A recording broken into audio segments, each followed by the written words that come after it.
saya Rizal Jaya, NRP 194018, Prodi Transportasi. Di sini saya akan menyampaikan opini terkait perubahan pola komunikasi masyarakat Indonesia sebagai dampak pandemi COVID-19. Saya mengambil judul perubahan komunikasi di masa pandemi. Oke, langsung saja. Komunikasi sangat penting bagi semua aspek kehidupan manusia. Komunikasi manusia dapat mengekspresikan gagasan, perasaan, harapan, dan kesan kepada sama.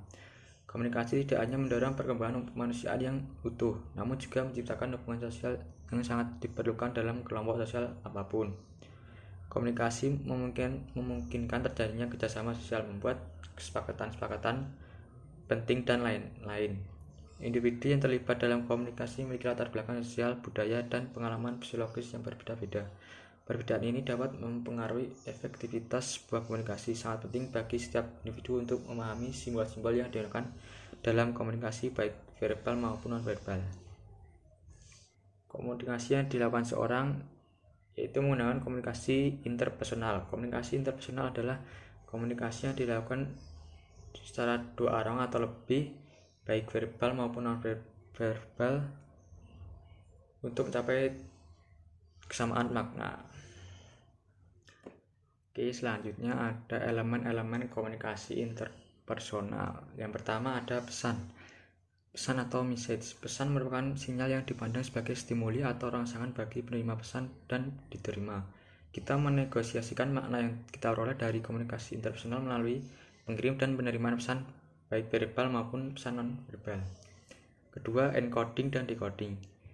Yang dimaksud dengan encoding adalah tindakan memproduksi pesan seperti penulis dan bicara. Sementara itu yang dimaksud dengan decoding adalah tindakan memahami pesan seperti mendengar dan membaca.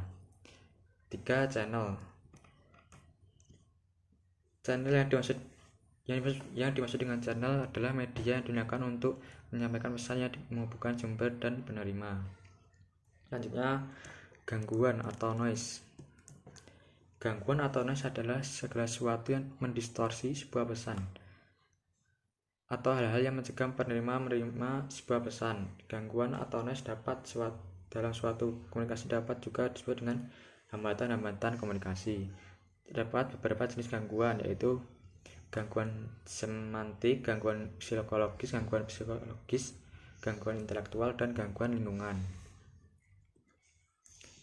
Selanjutnya, umpan balik, feedback. Umpan balik adalah informasi yang kita terima sebagai bentuk respon terhadap pesan yang telah kita kirimkan.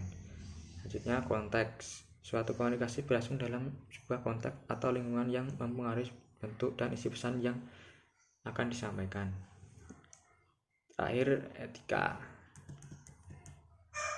Komunikasi selalu memiliki konsekuensi, oleh karena itu dalam berkomunikasi selalu melibatkan etika komunikasi. Begitu pula dalam konteks komunikasi interpersonal. Setiap tindakan komunikasi memiliki dimensi moral, apa yang benar dan apa yang salah. Kemudian seiring perkembangan zaman, pola komunikasi masyarakat pun berubah. Kini masyarakat mulai menggunakan komunikasi digital. Komunikasi digital adalah komunikasi yang menggunakan media komunikasi digital yang berupa sinyal digital. Media komunikasi yang memanfaatkan sinyal digital saat ini adalah penggunaan handphone atau telepon seluler. Perkembangan sinyal dari komunikasi digital ini terbagi menjadi 4 bagian sampai masa kini, yaitu G, 2G, 3G, 4G, 5G. Dengan teknologi inilah seorang dapat mengirimkan informasi atau menerima informasi kepada pihak lain yang letaknya berjauhan. Teknologi ini membuat jarak seperti tidak ada. Ratusan atau bahkan ribuan kilometer bukanlah menjadi hambatan untuk mengkomunikasikan secara online karena kehadirannya. Sebagai contoh, di masa pandemi dinilai telah mengubah pola komunikasi yang ada di masyarakat.